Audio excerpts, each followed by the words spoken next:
Samantala, alamin po natin ang pinakahuling kaganapan mula sa Naga City. Naroon pa rin si Kirby Cristobal. Kirby, anong latest dyan?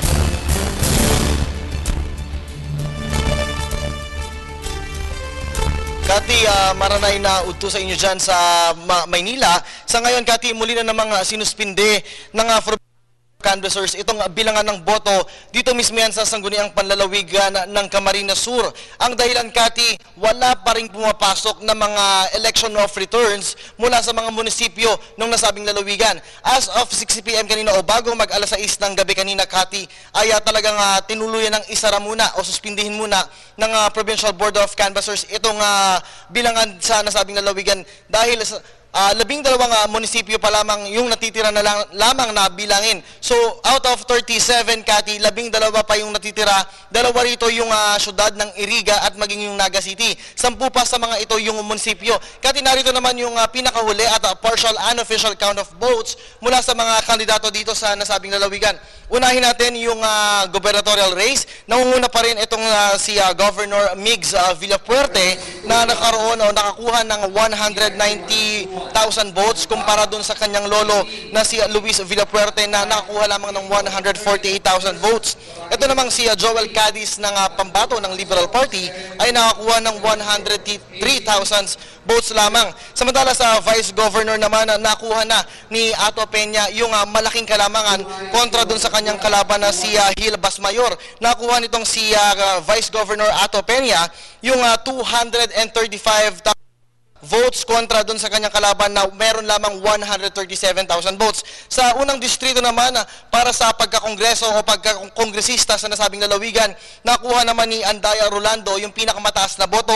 Nakakuha ito ng 50,200 votes kontra dun sa kanyang kalaban na si Nestor de los Reyes na meron lamang 5,168 votes. Sa second district, Kati, lamang na lamang pa rin itong pambato ng Lakas na si Dato Arroyo na merong 51,464 votes kontra dun sa dating governor ngayon ng Camarines Sur na si Governor El Rey Villafuerte na meron lamang 43,885 votes. Sa 3rd District, landslide to, Kati, nakuha ni Attorney Lenny Robredo yung malaking bahagi ng 3rd District dahil 111,000 votes yung nakuha niyang boto kumpara lamang dun sa kalaban niyang si Attorney Nelly Villapuerte na meron lamang 31,233 votes. Sa 4th District naman kung saan naglalaban itong aktor na si Aga Mulak at yung incumbent congressman na si Wimpy Fuentebella, medyo may kalamangan ng bahagya itong si Aga Mulak na halos libo lamang kontra dun sa kanyang kalaban.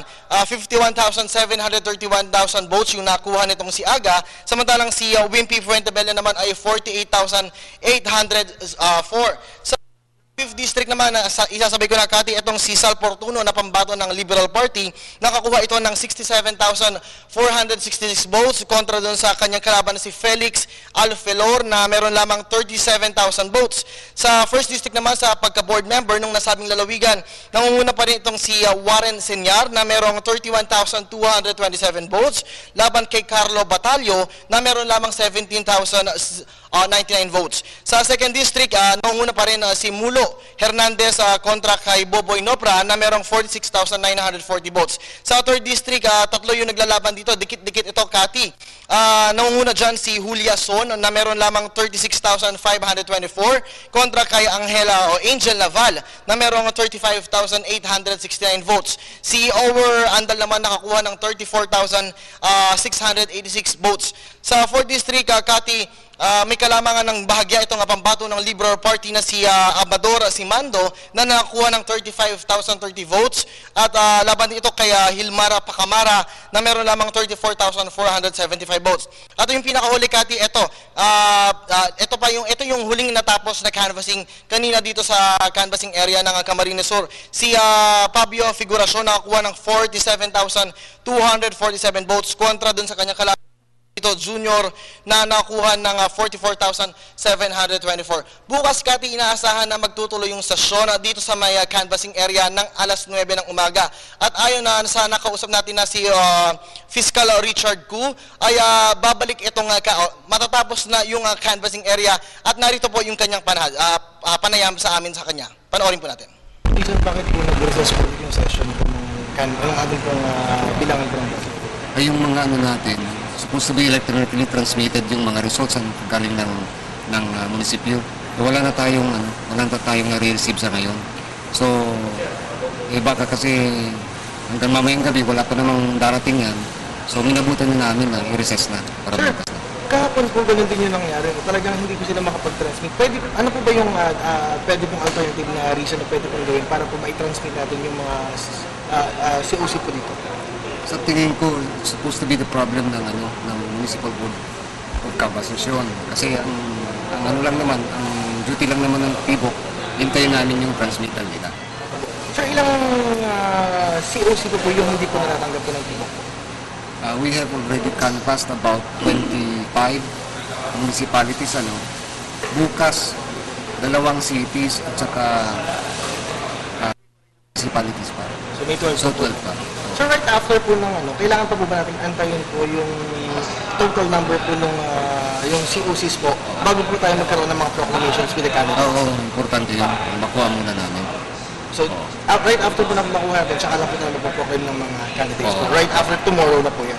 So possibly sir, Hopefully, kasi yung aberya nga, kung hindi dumating yung transmittal nila, and magkaroon tayo, madidelay tayo ng konti. may extension na naman sir. Pero sa tingin ko, kasi sabi sa atin ng chairman, si Atty. Cañares, mukhang bukas darating yung mga results. Yes, sir. So ayan nga Kati, ayan ang Vice Chairman ng Provincial Board of Canvassers na si Fiscal Richard Koo. So ngayon Kati, todo bantay itong sangguniang panlalawigan ng Camarines Sur. Dito yan ginaganap sa mismong session hall at paglabas mo rito sa session hall na ito ay makikita mo na nakakalat yung Philippine National Police, kaakibat yung Armed Forces of the Philippines. So yan na muna yung pinakahuling sitwasyon mula pa rin dito sa Camarines Norte. Kasama pa rin si Dante Morada, ang Unit 7 sa pamumuno ni Willie Ilardo. Ito po si Kirby Cristobal para sa Telebisyon ng Bayan. Cathy? Maraming salamat, Kirby Cristobal. Ayan, si Kirby, kahapon pa rin yan. Siya ang ating nag-isang correspondent dyan sa Naga City.